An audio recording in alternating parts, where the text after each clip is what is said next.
Hello, welcome to Miniature Realms. My name's Stuart. It's been an exciting time for Middle-earth strategy battle game. Loads of new publications and loads of new miniatures of late. And Games Workshop very kindly have sent me a few bits ahead of time. And this video, I'm going to be painting Beechbone.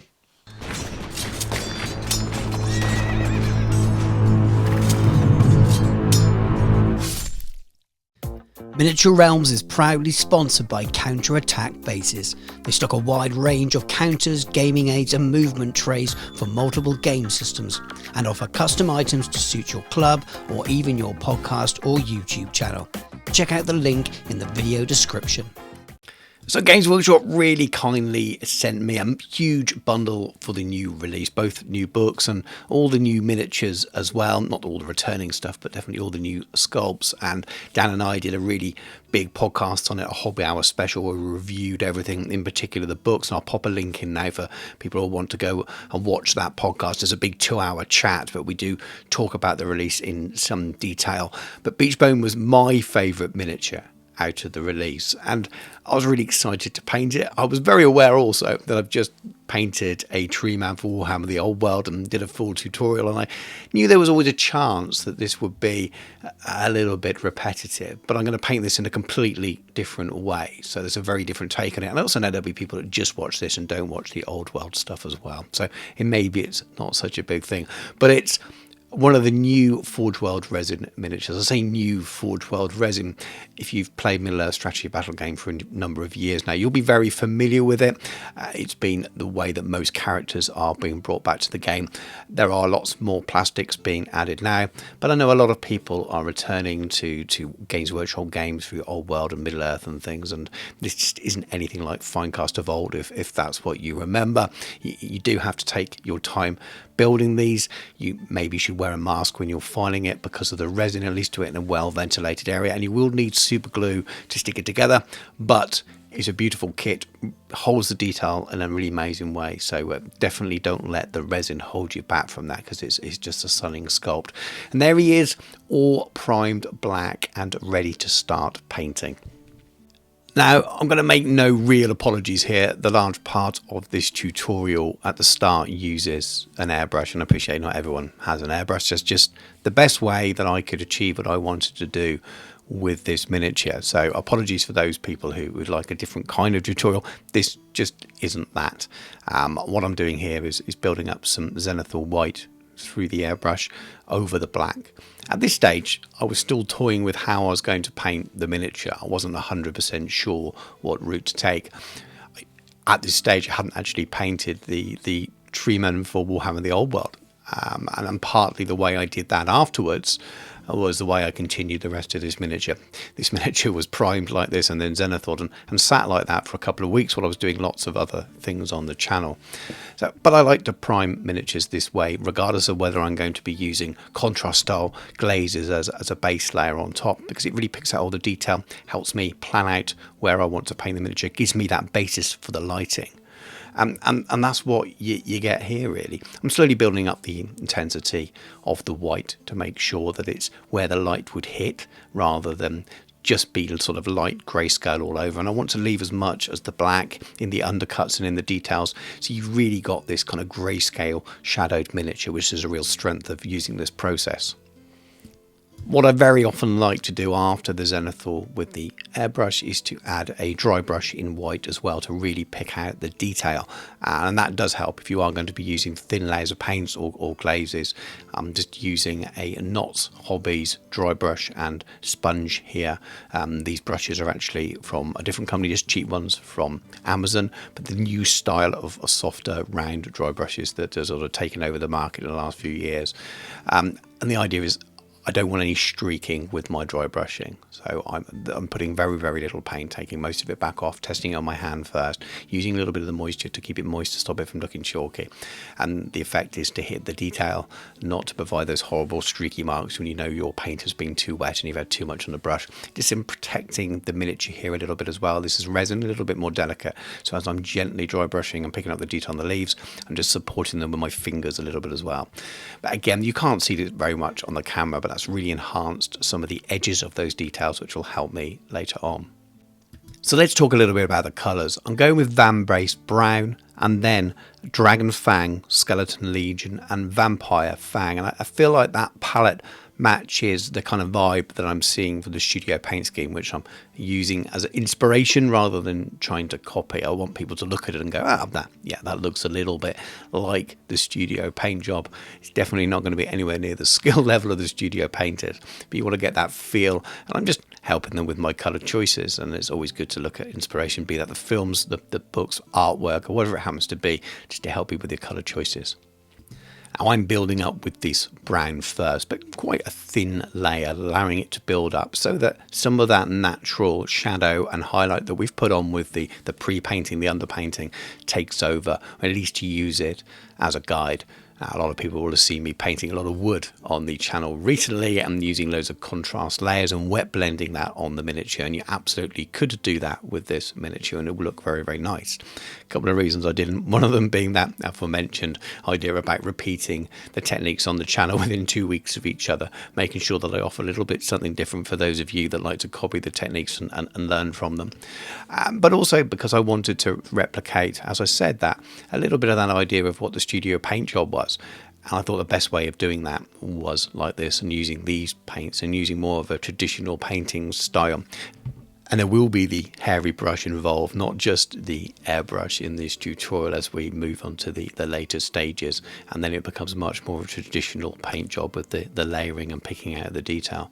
But you can see what I'm doing here as I'm just slowly working my way through that triad after the brown has gone, the triad of two thin coats paints, and building up. Now, if you're not familiar with two thin coats paints, they're made by Transatlantic Games, and Duncan Rose was a sort of part of the partnership that sort of devised them, and they're growing all the time, and I really love them. I think they are fantastic. They've got a lot of similarities with Citadel paints in terms of the color range, so much so that they have conversion charts on their website where you can convert them over to Citadel Paint. So if you're a Citadel Paint user, head over there, and any of the paints I show on the screen and mention, make a note of them, because you can go and check out what the nearest equivalent will be, and you'll find there's many direct equivalents. And what you're watching on screen here is probably doing more than what I'm describing. You can see I'm being very gentle with the airbrush now, just adding lighter tones as we get through that spectrum of that triad towards the lighter colours. I'm adding a little bit less each time, making sure that I'm leaving those shadows in the recesses and just adding those lighter colours where the light would hit, but also using the angle of the airbrush and the flow of the paint and the detail on the miniature so that some of that darkness stays within the shadows as well. So now it's time to add some shadow back and reinforce those shadows, and this is contrast Karagak Sewer, but rather than apply it with a hairy brush, I've watered it down a little, popped it in my airbrush, and I'm just pumping it into some of the recesses, some of the shadows, and you can start to see as I slowly build those shadows up, it just adds a lot more depth. You're getting better volumes, you're getting better textures. And you definitely want to be careful here. You don't want to ruin some of your beautiful work. So depending on how much control you've got with the airbrush, it's definitely something to turn that PSI down a little bit and try and really sort of nail it between some gaps and things. And turn the miniature upside down almost, so you're facing upwards, going into those undercuts. But I've used an airbrush a lot over the years, so I kind of got away around what I can and can't do with it, and some people will be far more skillful than me and get into even smaller gaps, but overall I'm pretty happy with the results so far. So this is a ready mixed oil wash from the Soilworks Scale 75 range, and it's dark mud. I picked this up from Element Games. A little bit harder to get hold of, but you can mix your own oil washes if you want. You can even use enamels, but I find that these are really gentle on miniatures and paint straight over acrylics like this without taking the paint away. And I don't often add oils at this stage, but I really wanted to work on the bark of the wood. It's 99% of the miniature here. I wanted it to be right. So again, further reinforcing some of the shadows and some of the details on this miniature, and that's really quite important at this stage, so I know where I am with the balance before it comes to the highlighting stages. So again, I'm using an old brush here, got the oil wash, the pot's just out of shot, just putting a little bit on my brush and allowing it to run into those recesses. It really runs into the detail, runs off the flatter areas, which also gives you a bit of a natural highlighting effect. You can just see it's starting to pick out the detail, darken down those areas, and because it's an oil wash, that when it dries you don't get those tide marks that you do with a standard wash. It really gets into those recesses, looks weathered and grimy and dirty and earthy, which is exactly what you want for something that's made out of bark. Now, I find this part of the paint job quite relaxing and enjoy just slapping the oil washes in there. But again, you do want to take a little bit of care. You don't want to get it on too much of the top highlighted areas, because it will stain it. You won't be able to take it completely off, but it's just that balancing process now. I've thinned the oil paint a little bit at this stage as I move to the higher areas. You just use minimal spirits, white spirit, the artist white spirit. Don't use anything you can find in your local hardware store. You can see it's quite thin here now. I'm almost glazing over the top of some of those higher areas, so it just runs into that detail and enhances that detail without taking away and making it look all muddy and messy. So now we're moving on to the contrast, and this is Orc Flesh, quite a vibrant but mid-green from the range. And this is why I'm making full use of all that zenithal priming, all that dry brushing as well, because I'm going in for the leaves, and that's where most of the detail is packed in. So as I add in all of the contrast glazes over the top, now that detail, those edges of detail, just stand out and makes it look like you've already highlighted the miniature. The way that contrast really is at its strongest, I think. Putting contrast over a white miniature or a grey miniature looks fine, but once you've already got shadow built in underneath is where you really get your strength from it, and I think where it really saves you time. You can always look a little bit bland and get a little bit streaky and a little bit flat sometimes if you apply it over a flat colour, but again, over zenithals it's just absolutely perfect, and I love painting that way. Now here we have Pterodon Turquoise, Basilicanium Grey, Black Templar and Shyish Purple. And I'm using them here to make some kind of black looking stone, and I'm wet blending them on the stone, on the rocks here. If you think of Orthanc in the movie, that really nice shiny almost black onyx maybe marble effect, and I want this to look like pieces of that broken and smashed up. You could go for a standard grey here, but I thought it would stand out as a contrast from the rest of the miniature, something that's very earthy and natural to something that, yes, it's stone, so natural in its origins, but it's been engineered, it's been polished, and now it's been destroyed by the Ents, and I thought that would be pretty cool. And this, I suppose, is a dip back into maybe the way I do my wood effect on other tutorials, mixing the colours together on the miniature with wet blending can really get some really nice effects as they mix in together. You get some nice transitions, and that's what I'm doing here. I'm mixing that green together, mixing the blacks in at the same time, allowing them to mix together wet on the miniatures. You get these really nice smooth transitions, a little touch of purple here and there, and you get this really nice effect as if the light's shining off this rock, and there's many deep properties to it. Exactly the same method around the stones that he's standing on as well. Again, you're just slapping it on, grabbing the next paint and mixing it. I've not really diluted these too much here. I do have clean water always to the side of me. I can just dip my brush in there and just add a little bit of water while the paint is still wet to feather it or blend it out. And I spend an awful lot of time doing that whenever I use contrast style paints. But you can just do so much more with them than you'd originally expect. Now for some Card Charadon Grey, and back to a little bit of dry brushing, same technique as before, but because this is rock and because this is dirty and dusty, I want to go back and catch some of that detail, especially where it's broken away and they've been smashed. So just adding a little dry brush here really picks out all of that detail on the rock, which we softened a lot with that contrast layer, or those contrast paints. They've smoothed it out and made it look shiny. It's been broken, so I wanted to look a little bit more dusty. Now we are going to go back afterwards and add another glaze to it, but this is just a really important stage first, and just shows that you can use underpainting methods, add a layer, then return to stages like the dry brushing and then glaze them back yet again, and you get some beautiful effects that look a lot like really detailed highlighting has been happening, and it's all nice, easy, repeatable techniques. And I can't even remember which of the turquoisey type greens that are in the contrast range I used for this. I knew it was different from the Pterodon. I think it could be a Kellen green, could be Pterodon turquoise. I can't remember, but I thinned it slightly on the wet palette.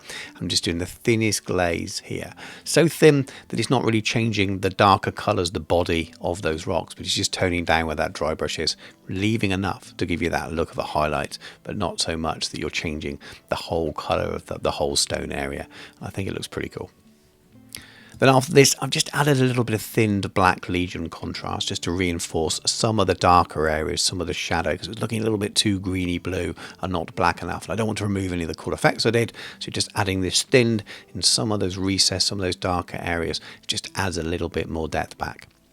This is Two Thin Coats Goblinoid Green, and we're going back to the dry brushing. Very much a repeat of what I've just explained there with how you can go back after producing a base layer underpainting, then as a standard layer, and then we're going back again. So rather than edge highlight all of those leaves individually, which would be beautiful, and I'm sure that's what the studio painted it, I've got an army painted brain, and most of the time, even when I paint a miniature like this, I'm trying to look pretty cool and stand out as a centerpiece, I still can't bring myself sometimes to take 2 days to pick out every individual leaf or feather or something like that. So I look to find ways to speed up those processes so that I can paint more miniatures, and dry brushing these leaves is that stage really. So I'm using this color, it's light enough, it matches well with the contrast paint that I've used for the leaves.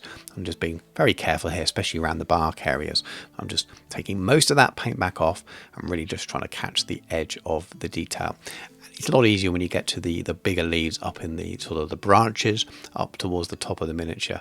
But again, the effect looks pretty good. Looks like you've edged highlight. You're just enhancing what's already there because we've already got a little bit of that going from the underpainting. And just continuing that process now with Troll Snot Green, which is that little bit brighter and a little bit less dry brushing going on here. Just a little tickle towards the top areas of those leaves where the light would catch at the top. So you've almost got 2 layers of this edging going on. Now time for some metallics. This is Coat Silver and Mithril Blade, but just use any sort of mid-tone and then a bright silver really. We're going to be adding some weathering over this. I'm just painting on the base layer and doing a very subtle edge highlight afterwards. We've hardly got any metallics on this miniature at all, as you can imagine. We're just looking at some Uruk-hai blade, and we've got the edges of an Uruk-hai shield here as well that need picking out. By the time we finish the basing and we've got oils on there and we've got powders and things, a lot of this will be covered anyway. Now it's time to return to those colours I used right at the beginning of the videos. We've got the Van-Base Brown as the main colour, then the Dragon Fang, the Skeleton Legion and the Vampire Fang. And because we've dulled everything down, we've added some airbrushing of some Garagax Sewer, we've had some oil washes in there as well, and toned a lot of it down, but not all. You'll find then, by adding these paints to your palette, wet palette in my case, all in a line there, I can go around now and start to enhance the areas that really need picking out as detail, like the face here. And we're doing very traditional line layer highlighting here. There's so much detail on the miniature. It's bark, so a lot of it is edged line work as it is. So you're just picking out the detail that you want. And you can spend ages and ages doing this if you want to. You could just pick out a few focal points depending on how much time you want to spend at the miniature. And sometimes it's just knowing where to stop, because you could literally use the base layers that I have placed down here and spend hundreds of hours really picking out every single little detail and enhancing them. It'll look very, very, very cool. I'm trying to find a balance here, but try and make it look like a really cool character piece on the table that draws attention, draws the eye, but also making sure I'm not spending more than sort of about an hour on this stage in total. And I think I spent a lot less in the end. I think it's probably about 45 minutes, but it was one of the most time-consuming stages, and it was always going to be so. There's also a danger with a video like this, because this is such an important part of the paint job in many ways. Even though it looked pretty cool, just the airbrushing before, and you could really leave it like that. But because it's such a sort of focal point of the miniature, really bringing up to that finished stage, and it takes a lot of time, that I talk too much about it. And there's not really a lot to say. I've got those 4 colours, as you can see on the wet palette there. I very rarely use the Van-Base Brown at the bottom. That's only where I think I've gone a little bit too bright, or it's a little bit too shadowed and I want to lift it slightly. But I'm just working my way through that triad of colours, building towards the lighter areas right on the edge where that light catches and really picks out the detail, just the same as you would painting a face using flesh colours, working your way through 3 tones mainly. And 3 colours is quite often all you need to make a nice range from, and that's why we see triads so often in paints. And I know with army painter now they've got their flexible triad of 6 colours, but essentially you can get that from these paints anyway, just by mixing in between those colours and then adding white to the top layer. And that's so often what I do, just mixing them together on the wet palette, seeing the range of colours, picking where along that spectrum is what's required for the little area that I'm highlighting at that time. And again, just trying to enhance areas to make them stand out. Little lines here and there most of the time, little straight lines over the detail of the miniature. And eventually I got to the point where I was happy enough with it. And hopefully the pictures sort of illustrate what I'm trying to do. Now this is Contrast Skeleton Horde. It's very low pigment and it's so versatile. I use this more than most contrast paints out there. And what I quite often do after adding a final highlight is think, well, it looks a bit too bright. I'm losing a little bit of depth here, a little bit of contrast. And I'm just using that here now to go back and add some of that back in, smooth out certain bits. Something looks a bit bright, I can glaze over the top of it. We've already added a lot into the recesses right at the beginning of the paint job. And I'm just kind of reinforcing that tinting, toning here and going around the whole miniature doing that. And again, what you're seeing on the screen is pretty illustrative of what I'm doing here. It's nice, a thin paint, glazing over areas that look a little bit too bright, blending out some of those shadow areas so that they flow easier into the lighter areas, and just adding a little bit more tonal quality and depth to the miniature. So this is Wet Ground from AK. I've recently done a basing video, and I'll try to remember to pop a link in that sort of talks you through my principles and my thought processes on the way I do basing. It's definitely not an exhaustive. These are all the ways you could do bases, but I like to use basing textures. I like to use oil washes and enamels, and I like to use pigments on the bases. They look really cool, look really realistic, and they're also really easy to do. They may have lots of stages compared to just whacking on some flock or a couple of tufts, but also nothing is hard. There's nothing I couldn't teach my 10-year-old to do, nothing I couldn't teach my wife to do. She doesn't paint miniatures at all.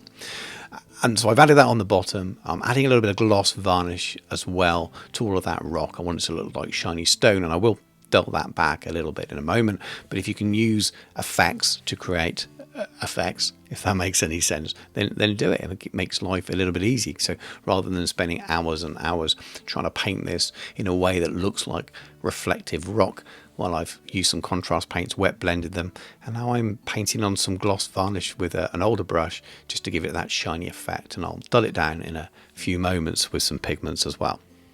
Now, while that base texture is still drying, this is another oil wash pre-mix called Crime. This is from Knott's Hobbies. Again, there's that link in the video description if you want to pick up any of their products. You do get 10% discount if you use through that link. Nice small startup company in Nottingham. It was always good to support the smaller guys, and this stuff is really good. Just a really nice way of shading the green, just adding a few patches on some of those leaves to make it look a little bit more detailed, a little bit earthy, but it's really subtle colour as well. So just adding it to a couple of little places on the face or around the knees to look like a little bit of moss growing. It's such a lovely effect, and you don't get any of those tide marks that I mentioned with other colours and things. So this is pretty cool.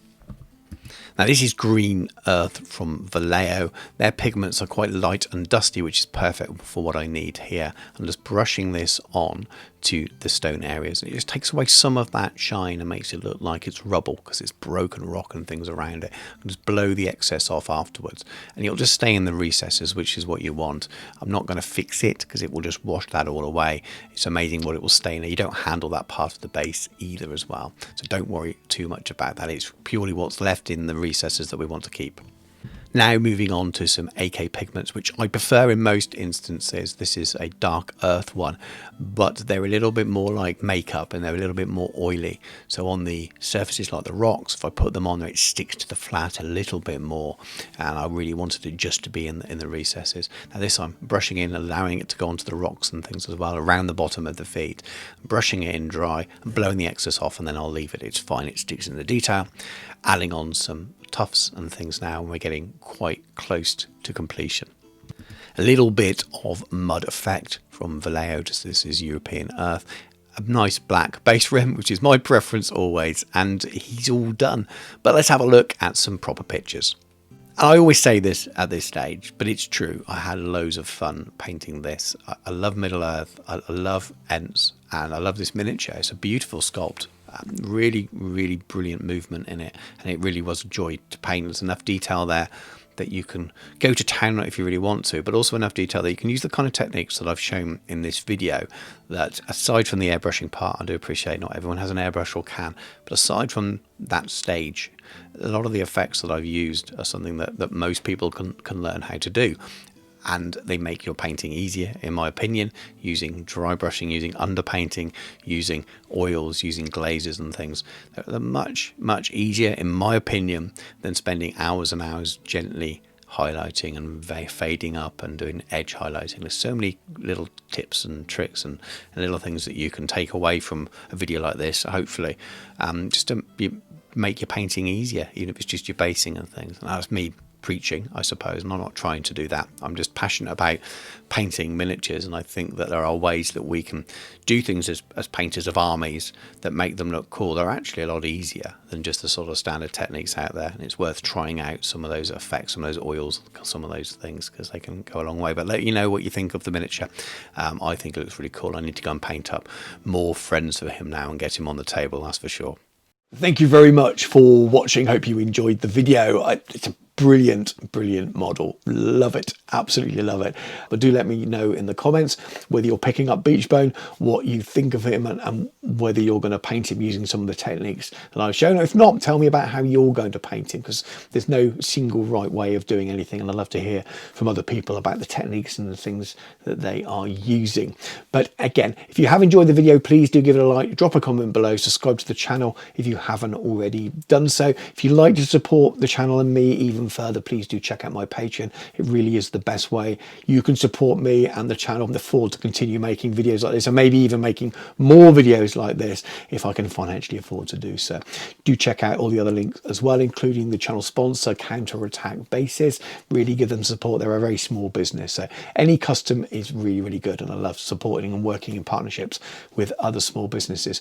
But thank you very much for watching. Take care, and I'll catch you soon.